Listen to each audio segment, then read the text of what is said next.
All right. Welcome again.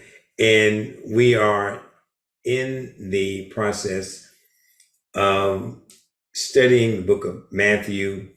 And the question we're trying to answer as we're studying the book of Matthew is who is Matthew? Who is Matthew?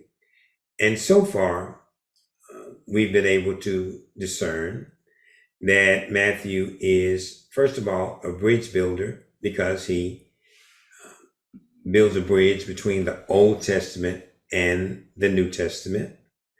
And then Matthew is also a kingdom builder because he introduces a new king. And then also we have discovered that Matthew is a church builder because he introduces the church, right? As a matter of fact, he is the only gospel writer that uses the word church. And also, what we understand about Matthew and in terms of the Old Testament, it was the introduction of generations of Adam.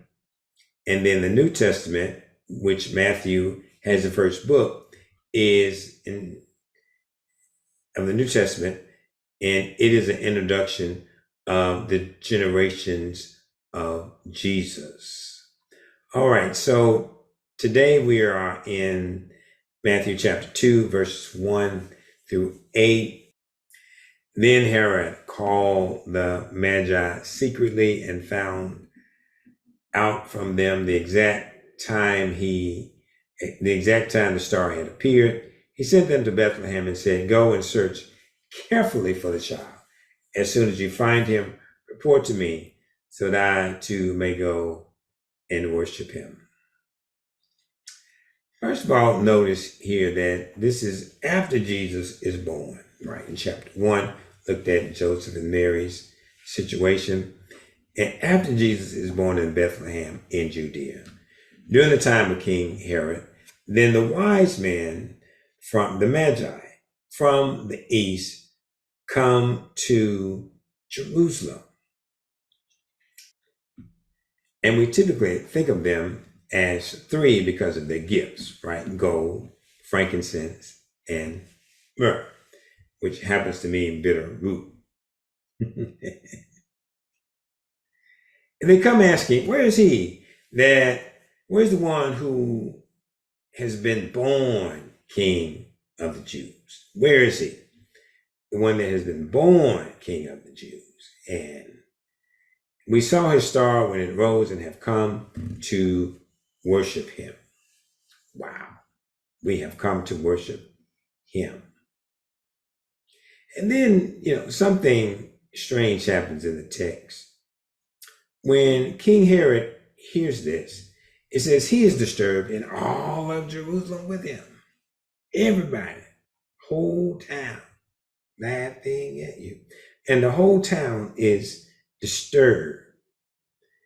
And he calls together all the people's chief priests and teachers of the law.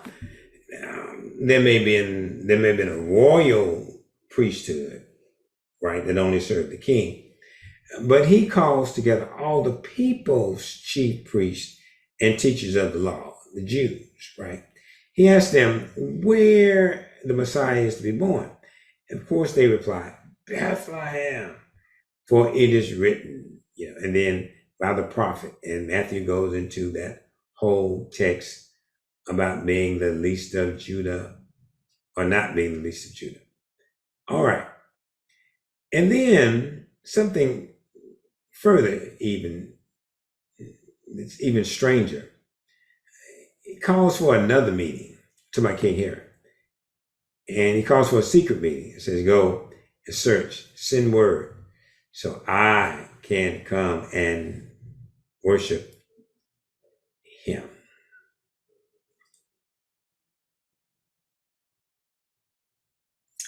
This raises our level of curiosity because there are a couple of things that I'm pretty sure that's questionable and we may even struggle with And the first question is, how do the wise men get lost? If they're following the star, the North Star, the star, Jesus' star, how do they end up at the king's palace rather than in Bethlehem? And how hard is it, to follow, or in this case, rather lose a star? How hard is that, right? And then further, why is the king and all of Jerusalem disturbed? Why is all of them disturbed? The whole town, everybody is disturbed. How did word get out so quickly that all of Jerusalem is disturbed as well as the king?